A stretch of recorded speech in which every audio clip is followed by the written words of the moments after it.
স্বামী স্ত্রীরটা খায় আর স্ত্রী স্বামীরটা খায়, জিনিসটা কি হবে? স্বামী স্ত্রীরটা খায়, স্ত্রী স্বামীরটা খায়, কত কিছুই তো খায়। আমার দুষ্ট বন্ধুরা, এই প্রশ্নের উত্তরটি আপনারা বলতে পারলে কমেন্টে জানিয়ে দিতে পারেন। আমি যে ড্রেসটা পরেছি এটা না হলো 40 কেজি ওজনের ড্রেসটা, 40 কেজি ওজনের ড্রেস। হোয়াট তো আপনারা মানে বুঝতে পারবেন না যে আমি কোন এক যুদ্ধের ময়দানে দাঁড়িয়ে আছি। তো এই ড্রেসটা ক্যারি করাটা অনেকটা, তো এই ড্রেসটা খুবই হেভি ওয়েটের, এটা পরে হাঁটা খুবই মুশকিল, প্রায় 40 কেজিরও উপরে হতে পারে এই ড্রেসটা, আসলে না ধরলে বুঝতে পারবেন না, মানে আমি মনে হয় বেঁকে পড়ে যাচ্ছি এরকম অবস্থা। হ্যালো এভরিওয়ান, অস্থির বাঙালির আরো একটি নতুন ভিডিওতে আপনাকে স্বাগতম। আজকের পর্বটিও আগের মতোই মজার হতে চলেছে, তো বেশি কথা না বলে চলেন আমরা ভিডিওতে চলে যাই। আমরা দেখি ও সমানে লেজটা বাড়ির উপর রাখছে, লেজটা ধরা যাচ্ছে না, ওর লেজে একটা ওমরে শেড আছে আমরা দেখতে পাচ্ছি, যে কালারটা আমি কিছুদিন আগে গ্রুভি থেকে করিয়েছিলাম, ঠিক এই কালারটা ছিল।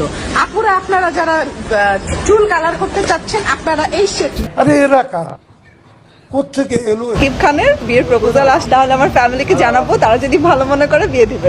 কথা কি ক্লিয়ার না ভেজাল আছে? ক্লিয়ার। যদি ওকে করে যদি আমাকে করে,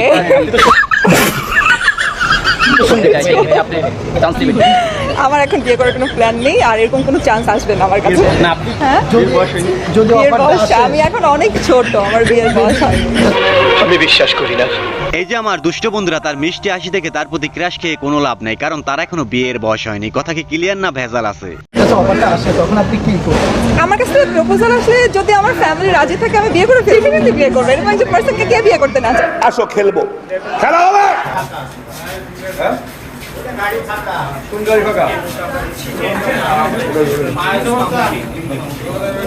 টিকটকার প্রিন্স মামুনকে গ্রেপ্তার করা হয়েছে, তাকে নাকি রিমান্ডও নেওয়া হবে। বিয়ের আশ্বাস দিয়ে করবে কারোর সাথে আরো আকাম, এবার ঠেলা সামলাও। আমার এই গাড়ির চিত্রটা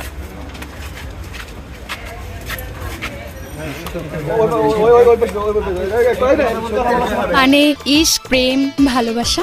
হোয়াট ইজ লাভ? জানি না।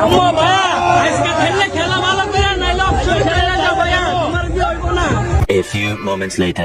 আর কত ডাক মারবা সম্ভব ভাই, আর কত ডাক মারবেন সম্ভব ভাই, নাম তো শূন্য সরকার হয়ে গেল কা ভাই। আচ্ছা, তাদের আর কিছু বললেন না ভাই, সতল ও মায়ের দোয়া ক্রিকেট টিম বলে কথা, তাদের জন্য দোয়া করা ছাড়া আমাদের আর কোনো উপায় নাই। কি বলেন আপনারা? লিটন দাস হবে না ভাইয়া। a few moments later. আমার মাফ করে দেন হুজুর, আমার ভুল হয়ে শেখ হাসপাতালে ঘুরতে আসছি, পাগল দেখছি, বেড়াতে আসছি, সবাই মিলে ফ্যামিলির সবাই একসঙ্গে খুব মজা পাচ্ছি। মানে এটা কোনো কথা? অনেক ভালো লাগছে, মানসিক হাসপাতালে পাগল দেখতে আসছি। সবাই আসে, আমরা শুনলাম এখানে অনেকে আসে, সেজন্য আসলাম দেখি একটু ঘুরতে। কথা বলছে পাগলেরা, অনেক কিছু বলছে, নাম্বার বলছে, খুবই ভালো লাগলো। এখানে খুব ভালো জায়গা, বেড়ানোর মতো একটা সুন্দর মনোরম পরিবেশ। এই যে বাচ্চাদের নিয়ে এসেছি, বাচ্চারা দেখছে, ঘুরছে, ফুচকা পৃথিবীতে এত জায়গা থাকতে আপনাদের ঘোরার জন্য মানসিক হাসপাতালেই যাওয়া লাগলো। আসলে এক পাগল তো আরেক পাগলের সাথেই দেখা করতে যাবে। কি বলেন আপনারা? নিঃসন্দেহে তুই ঠিক কথা বলেছিস। আসসালামু আলাইকুম বন্ধুরা, তোমরা সবাই কেমন আছো? আশা করি আল্লাহর রহমতে ভালো আছো। ভিডিওটি প্রথমে দেখে ভাবছিলাম তার হয়তো আপনজন কেউ উপরে চলে গেছে, কিন্তু শেষে যেটা বললো সেটা শোনার জন্য বিশ্বাস করেন রাসেল ভাই, আমি একদমই প্রস্তুত ছিলাম না। তো বন্ধুরা, আজকে আমার 10K ফলোয়ার্স হয়েছে শুধুমাত্র তোমাদের দোয়া। আগে তোমরা আমাকে তোমাদের দোয়াতে 10K ফলোয়ার্স করতে পেরেছি, তোমরা দোয়া করবে আগে যাতে জীবনের মধ্যে আমি অনেক।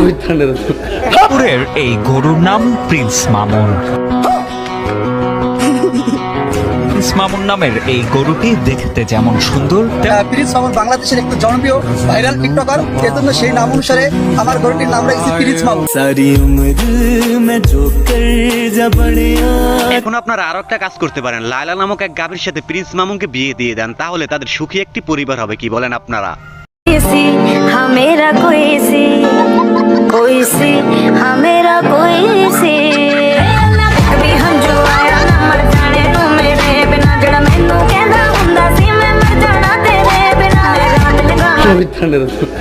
এখন ছোট্ট একটা অনুরোধ, আপনি যদি এই চ্যানেলে প্রথমবারের মতো ভিডিও দেখে থাকেন তাহলে চ্যানেলটি সাবস্ক্রাইব করে আমাদের সাথেই থাকবেন।